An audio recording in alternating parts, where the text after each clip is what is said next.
Hello everyone, welcome to channel learn with ease. आज का topic है इशू ऑफ डिबेंचर्स और हम सॉल्व करेंगे question number 55, chapter 9 TS Grewal की बुक से class 12 accounts. Online sessions, online classes के लिए आप मुझे स्क्रीन पर दिए गए नंबर पर व्हाट्सएप कर सकते हो अपना नाम और क्लास। अगर आप टीएस ग्रेवाल के साथ साथ डीके गोयल बुक को फॉलो कर रहे हो तो चैनल की प्लेलिस्ट को क्लिक करो, आपको न्यू एडिशन के सॉल्यूशंस अपलोडेड मिलेंगे। साथ में ही कम्युनिटी सेक्शन में एमसीक्यूज मिलेंगे क्विज की फॉर्मेट में और एमसीक्यूज के सॉल्यूशंस शॉर्ट्स में। तो बहुत कुछ है चैनल पर, विजिट द चैनल। अच्छा लगे तो शेयर और सब्सक्राइब जरूर करना। क्वेश्चन में कहा है कि 1 अप्रैल 2023 को सोलर पावर लिमिटेड एक कंपनी है जिसने 10,000 डिबेंचर्स इशू किए, पब्लिक को ऑफर किए। 100 रुपीज की फेस वैल्यू का आपका डिबेंचर है जिसे हमने 5% डिस्काउंट पर इशू किया। 5% डिस्काउंट मतलब 100 रुपीज का 5%, 5 रुपए डिस्काउंट दिया जाएगा। अब जिसे ये डिबेंचर खरीदना है उसे 100 रुपीज नहीं, 95 रुपीज ही पे करने और डिबेंचर खरीद सकता है। Redeemable at a premium of 15%। Redeemable at a premium का मतलब जब रीपेमेंट की जाएगी, लोन है तो रीपेमेंट करोगे और रीपेमेंट करते हुए आपको प्रीमियम देना है 15%। अब ये प्रीमियम आपको देना है, लेना नहीं है। ये प्रीमियम आपका सिक्योरिटीज प्रीमियम वाला प्रीमियम आप रिसीव नहीं कर रहे हो आपको, बल्कि लोन देने के टाइम पर 15% प्रीमियम देना है, एक्स्ट्रा देना है। ये 15% आप 95 रुपीज का नहीं, 100 रुपीज का कैलकुलेट करोगे। 100 रुपीज पर 15%, 15 रुपीज एक्स्ट्रा पैसा पे करोगे। अब जो रिपेमेंट की जाएगी एक डिबेंचर की, वो 100 रुपीज नहीं या 95 रुपीज नहीं, 115 रुपीज के हिसाब से पेमेंट की जाएगी। और 5 साल बाद हमने जितने इशू किए थे पूरे सब्सक्राइब भी हो गए और हमने अलॉटमेंट भी कर दी। हमारी बैलेंस शीट में एक 80,000 का सिक्योरिटीज प्रीमियम का बैलेंस है। आपको यहाँ पर बैलेंस शीट बना के दिखानी है, एक्सट्रैक्ट, एक्सट्रैक्ट का मतलब एक हिस्सा बना के दिखाना है बैलेंस शीट में, जहां पर ये इससे रिलेटेड जो भी आपकी ट्रांजैक्शन होगी, बुक्स पर क्या इफेक्ट होगा, वही आपको शो करना है कि बैलेंस शीट में कहाँ कहाँ दिखाओगे। तो सबसे पहले एक वर्किंग कर लेते हैं कि हमारे एक डिबेंचर की वैल्यू क्या है, 100 रुपीज। हमने 5% डिस्काउंट दिया, 5 रुपए का, तो हमने इशू प्राइस क्या किया, 95 रुपीज के हिसाब से इशू प्राइस है। जिसे डिबेंचर खरीदना है वो 95 रुपीज में खरीद सकता है। तो 10,000 आपने डिबेंचर इशू किए, लोगों ने भी उतना ही सब्सक्राइब किया, मतलब 10,000 ही आपको एप्लीकेशन मिली और आपने अलॉटमेंट भी पूरी कर दी। तो 10,000 की एप्लीकेशन और अलॉटमेंट आपने डिबेंचर की तो आपके पास पैसा कितना आया, 10,000 डिबेंचर्स पर 95 रुपीज के हिसाब से ही लोगों ने पे किया है, 100 रुपीज के हिसाब से नहीं। जब आप उन्हें डिस्काउंट दे रहे हो, कह रहे हो कि 5 रुपए मत दो, 95 रुपीज में खरीदो, और हम ये मान के चलेंगे कि आपने लोन कितना दिया है, 100 रुपीज। तो 95 रुपीज के हिसाब से हमारे पास पैसा तो आ गया 9,50,000। 5 रुपए का जो डिस्काउंट दिया, कंपनी का नुकसान अपनी बुक्स में रिकॉर्ड करेगी। और लोन हम मान के चलेंगे, जैसा कि मैंने अभी बताया, हम ले 95 रुपीज रहे हैं लेकिन लोगों को ये प्रॉमिस कर रहे हैं कि ये माना जाएगा कि आपका लोन 100 रुपीज के हिसाब से 10 लाख रुपीज हमने रिसीव किया। जो इंटरेस्ट आपको कैलकुलेट करना है 8%, वो 9,50,000 पे नहीं, 10 लाख पर कैलकुलेट करना है अगर किसी भी क्वेश्चन में पूछा जाता है। अब यहां तक तो आपको समझ में आ गया कि ये तो आपका cash and cash equivalent bank का बैलेंस बढ़ जाएगा। ये खर्चा है नॉमिनल अकाउंट, जिसे हम लिखेंगे, अपने खर्चों में लिखेंगे statement of profit and loss, या किससे एडजस्ट करते हैं हम, सिक्योरिटीज प्रीमियम से। ये आपका नॉन करेंट लाइबिलिटीज में आपका आ जाएगा, लॉन्ग टर्म बोरोइंग्स में। इसके बाद जो रिडेम्पशन करनी है, जो रीपेमेंट करनी है आपको लोन की, वो 5 साल बाद करनी है। उसकी आपको आज एंट्री नहीं दिखानी, लेकिन रीपेमेंट करते हुए जो आपको ये एक्स्ट्रा पैसा देना है, 15%, 15 रुपीज हर डिबेंचर पे, 95 रुपीज के हिसाब से रीपेमेंट नहीं करोगे। पहले ही आप मान के चल रहे हो कि आपने लोन कितना लिया, 100 रुपीज के हिसाब से, और वो 100 रुपीज आप रीपे नहीं करोगे, आप रीपेमेंट करते हुए 115 के हिसाब से करोगे। तो एक तरह से कंपनी को 15 रुपए का एक्स्ट्रा और नुकसान हो रहा है। 5 रुपए तो यहाँ नुकसान हुआ, 15 रुपीज यहाँ नुकसान, टोटल नुकसान इस इशू को निकालने में 20 रुपए का, 20 रुपीज का हो रहा है।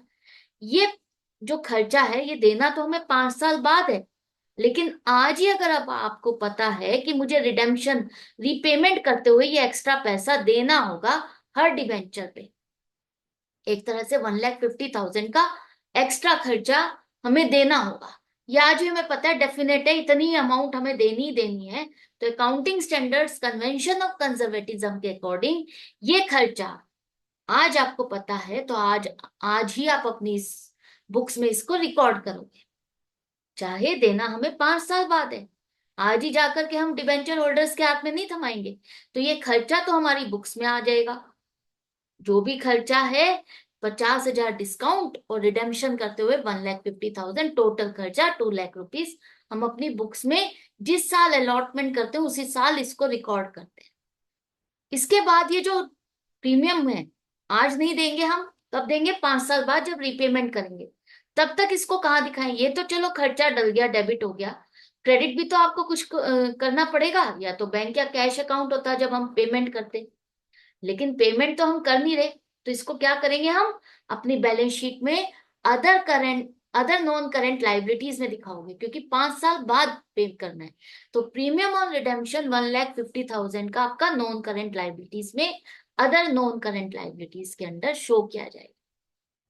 क्लियर हो गया, सारी चीजें क्लियर होती जा रही है। अब देखो, ये सब तो आपको क्लियर हो गया। अब हमारा टोटल खर्चा, जैसा कि अभी मैंने बताया, डिस्काउंट और लॉस मिलाकर के 2 लाख का है, जिसे हम पहले चेक करते हैं बैलेंस शीट में। अगर सिक्योरिटीज प्रीमियम का बैलेंस है उसके साथ एडजस्ट करो, जैसा कि क्वेश्चन में दिया है। हाँ, हमारे पास 80,000 का बैलेंस है, इसके साथ हम इस खर्चे को एडजस्ट करेंगे। ये प्रीमियम क्या है, कंपनी का एक तरह से गेन है, प्रॉफिट है, जिसे कंपनी अपने कैपिटल लॉस को एडजस्ट करने के लिए यूज करती है।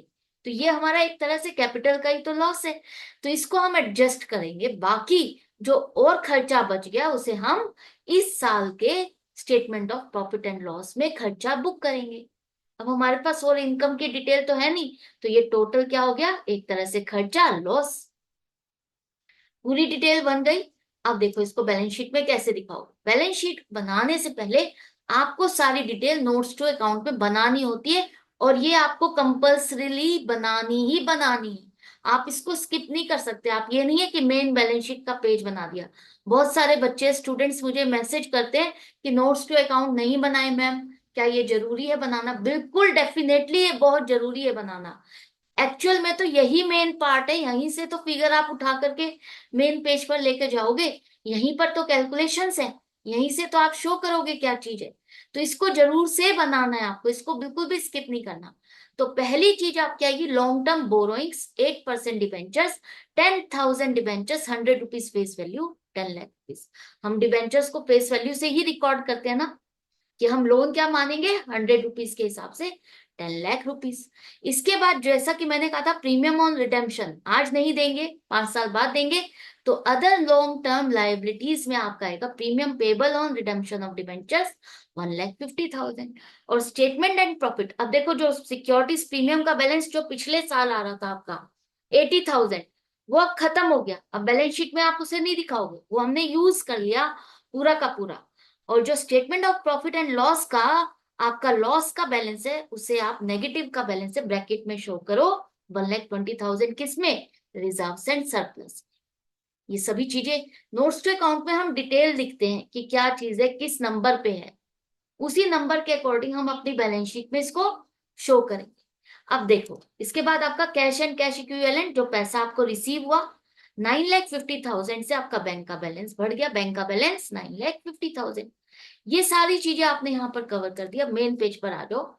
मेन पेज में सबसे पहले इक्विटी एंड लाइबिलिटीज, जहां पर हम दिखाएंगे शेयर होल्डर्स फंड में आपका रिजर्व एंड सरप्लस 3 नंबर का बैलेंस 1,20,000 नेगेटिव है। इसके बाद नॉन करेंट लाइबिलिटीज में लॉन्ग टर्म बोरोइंग्स नंबर 1 कितना आएगा, 10 लाख रुपीज, और अदर लॉन्ग टर्म लाइबिलिटीज 1,50,000। अब यहाँ पर लाइबिलिटी साइड का टोटल आपका कितना आ रहा है, 10,30,000, 10,30,000। लाइबिलिटी साइड का टोटल तो ये आ रहा है। अब एसेट साइड का टोटल देखो क्या आएगा, क्योंकि एसेट्स में हमें सिर्फ कैश का बैलेंस ही दिखाना है, क्योंकि करंट एसेट में आएगा कैश एंड कैश इक्विवेलेंट 9,50,000। अब आपकी एसेट और लाइबिलिटीज आपस में मैच नहीं कर रही, और आप हो जाओगे नर्वस कि ये तो मैच ही नहीं कर रही, क्या करें, बैलेंस शीट बनाने को दिया, मेरी तो मैच ही नहीं कर रही। आपको नर्वस नहीं होना। पहली बात तो आपको पिछले साल का 80,000 का क्रेडिट बैलेंस दिया है, सिक्योरिटीज प्रीमियम, जो कि हमने एडजस्ट किया अपने खर्चे के साथ, उसकी वजह से ये डिफरेंस आ रहा है। उसका काउंटर डेबिट हमें नहीं पता कि डेबिट में हमारा क्या है। एक तो वो एडजस्ट किया, उसकी वजह से आपका डिफरेंस आ रहा है।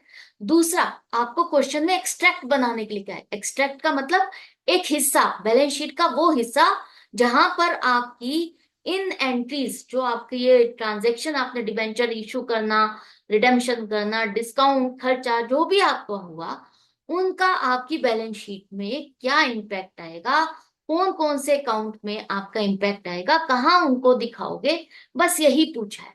तो मैच नहीं कर रही, नो मैटर, एक्सट्रैक्ट लिखा है, एक्सट्रैक्ट एक हिस्सा जो कि हमने दिखा दिया। हम कैश रिसीव करेंगे, बैंक का बैलेंस बढ़ेगा 9,50,000। बोरोइंग्स, हमें डिबेंचर्स हमने इशू किए, बोरोइंग्स है 10 लाख की। हमारा वो जो खर्चा हुआ इशू करने पर, वो सारा खर्चा हमने डाला statement of profit and loss में, 1,20,000। और जो रिडेम्पशन करते हुए प्रीमियम देना है, वो आपका 1,50,000 का।